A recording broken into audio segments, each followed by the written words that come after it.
Just put toothpaste on scissors and you'll never have this problem again. You've probably never thought of using toothpaste like this, but once you see the results, you'll be amazed. All right, let's get started. Here I have a pair of scissors, and let me show you. They aren't cutting at all. Watch as I try to cut through this piece of cloth. See? It just won't go through.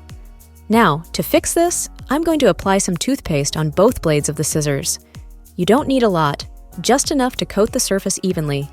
This technique is used by many creative crafters and DIY enthusiasts who need their tools to work perfectly every time.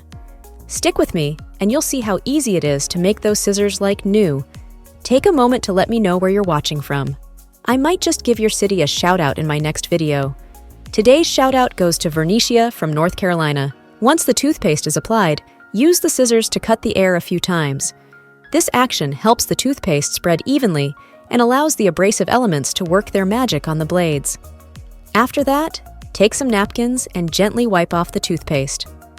Be sure to remove all of it, leaving the blades clean and shiny. I bet you're wondering, does this really sharpen the scissors? Well, stay with me because we're about to find out. Now, for an extra sharp finish, I have a glass bottle here. I'm going to make a few vertical cuts on the neck of the bottle with the scissors. This technique works as a final sharpening step. And now, the moment of truth. Let's try cutting that same piece of cloth again. Look at that! The scissors glide right through, just like they're brand new.